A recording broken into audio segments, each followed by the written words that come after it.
Om Namo Bhagavate Vāsadevaya. Om Namo Bhagavate Vāsadevaya.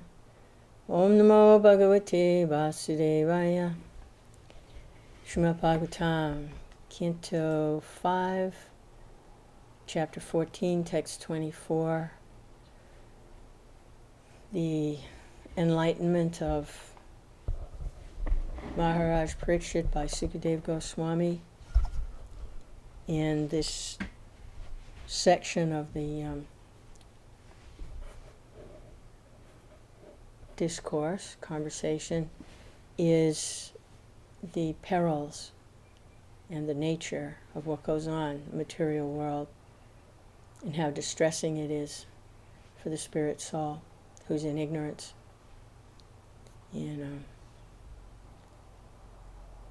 So, text 24.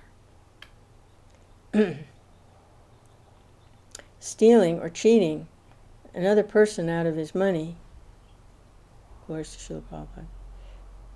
The conditioned soul somehow or other keeps it in his possession and escapes punishment. Then another man named Devadat cheats him and takes the money away. And another man named Vishnumitra steals the money from Devadat and takes it away. In any case, the money does not stay in one place. It passes from one hand to another. Ultimately, no one can enjoy the money, and it remains the property of the Supreme Personality of Godhead. Prabhupada's commentary. Riches come from Lakshmi, the goddess of fortune, and the goddess of fortune is the property of Narayan, the Supreme Personality of Godhead. The goddess of fortune cannot stay anywhere but by the side of Narayan. Therefore, another of her names is Chanchala, or restless. She cannot be peaceful unless she's in the company of her husband Narayan. For example, Lakshmi was carried away by the materialist Ravana. Ravana kidnapped Sita, the goddess of fortune belonging to Lord Ram.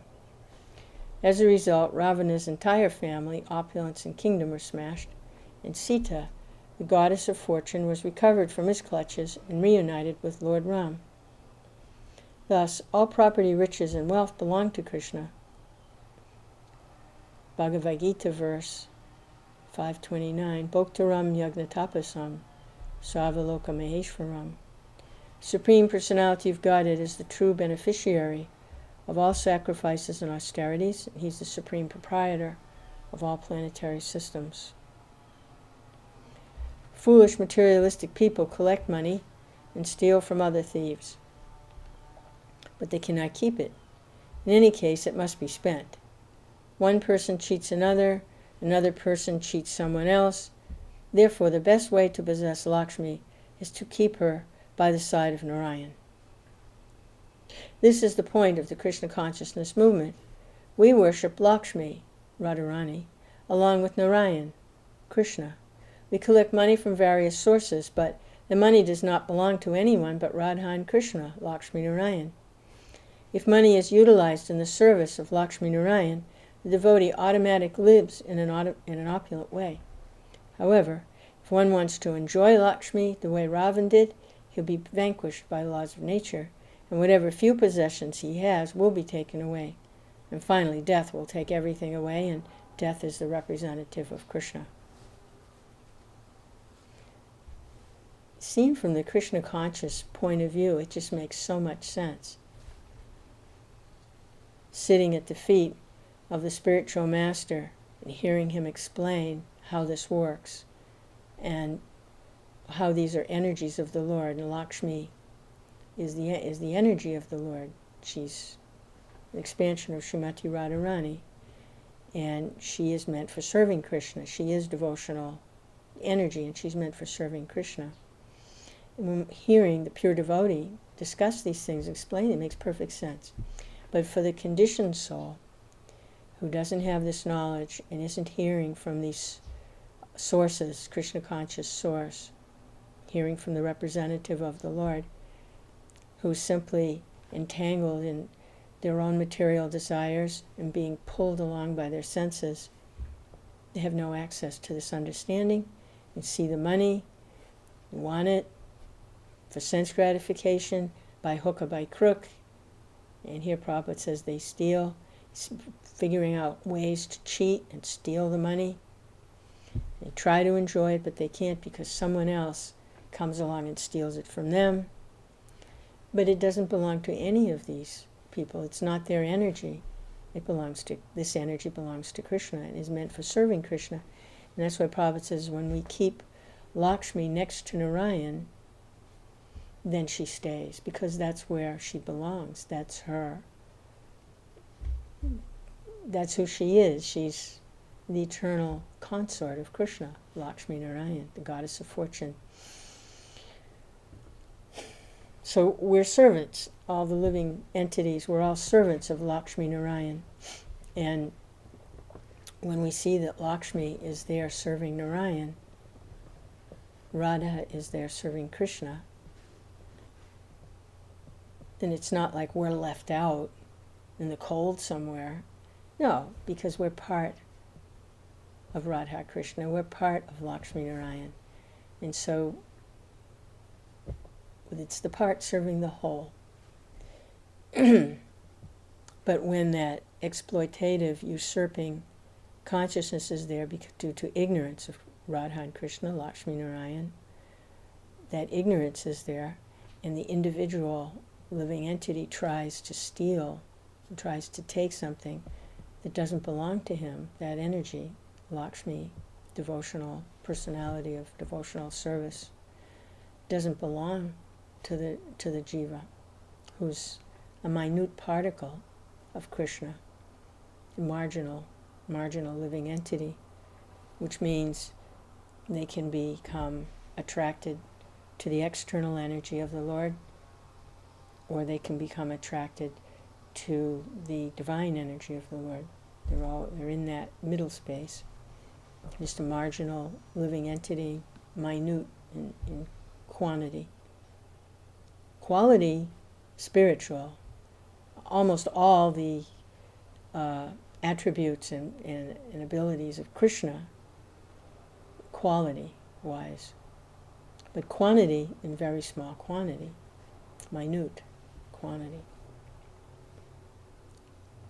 So, when that minute living entity who has all these wonderful spiritual qualities like Krishna, almost fully like Krishna, but a few things Krishna keeps for himself, but up to something like 78% of the qualities of Krishna,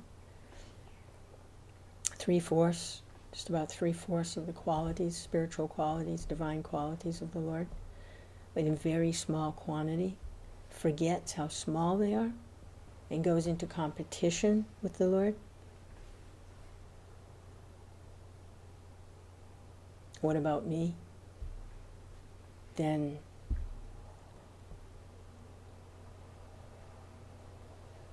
they come under the sway of the living entity, comes under the sway of the material, external energy. And the stealing and the trying to get things that don't belong to them. They're meant for serving Krishna. So, Prabhupada compares this to Ravana. This is what Ravana did. He stole the goddess. He tried to steal Sita, she's like Lakshmi Narayan, Sita Ram. In that incarnation, she takes the role of Sita in that pastime. He tried to steal her, to enjoy for himself, and didn't work. Because it doesn't belong. It only belongs to Krishna. So finally, death takes everything away anyway. I mean, there's the kicker. You know, you have a certain amount of years in a body. Say, right now, it's 100 years, pretty much, give or take a few, is the allotted time for a human birth at this time that we're present. And you spend all of that time trying to get something that doesn't belong to you. And even if you do finally get some Lakshmi, then it's all taken away anyway at the time of death.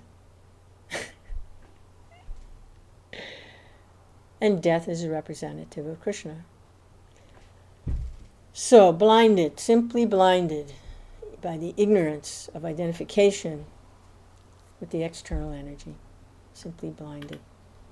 So this movement of Lord Chaitanya is meant for taking the blinders off. This Bhagavatam is meant to give light to those who cannot see in the darkness. Text 25. Being unable to protect himself from the three miseries of material existence, the conditioned soul becomes very morose and lives a life of lamentation. These threefold miseries are miseries suffered by mental calamity at the hands of the demigods, such as freezing wind and scorching heat, miseries offered by other living entities, and miseries arising from the mind and body themselves. So, threefold miseries, short purport here. The so-called happy materialistic person is constantly having to endure threefold miseries of life: adidaivika, adiatmika, adibadika. So adidaivika, that is miseries from the demigods, daivi, deva, daivi, adidaivika. And adiatmika is other living entities, atmas, bugs, viruses, tigers, wolves, dogs, other human beings. And then adibadika, the body and the mind themselves, just things arising from the body and mind itself.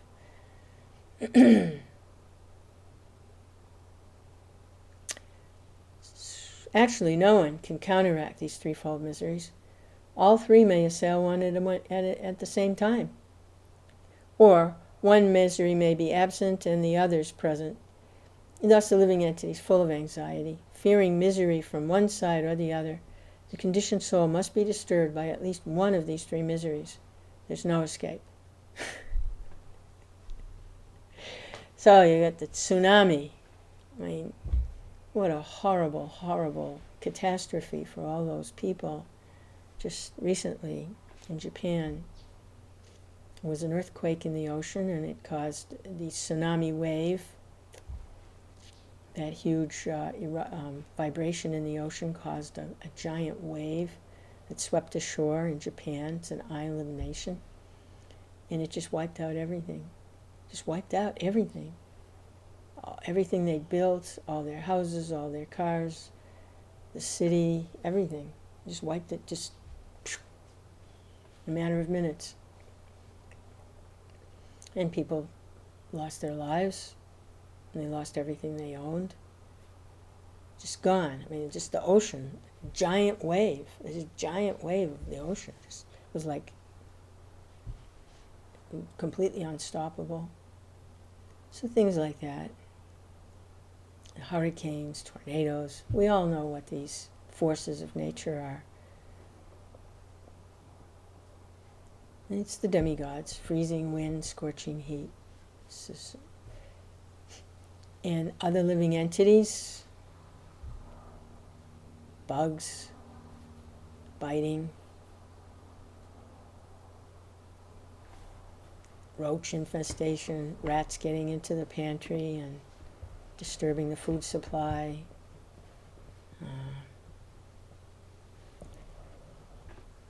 Vicious dog, somebody has a vicious dog, get a dog bite. Someone was keeping a pet gorilla. A friend came to visit and the gorilla attacked the friend and actually tore their face off. This goes on. Other living entities and other people also. We were just hearing in the previous verses about vicious co-workers and vicious competitors causing problems. specifically set out to cause a problem in other living entities. Sometimes they even take birth in a person's family, and from within the family they give problems. You can enemy takes birth as a child in the family of the person that they want to cause a problem to, and they cause all kinds of disturbance. So, and then miseries from one's own body and mind. Who hasn't experienced when the mind is running all over and it can't control the mind, it's going everywhere? Or make some decision that you have to live with that you wish you hadn't done because you weren't thinking very clearly at the time.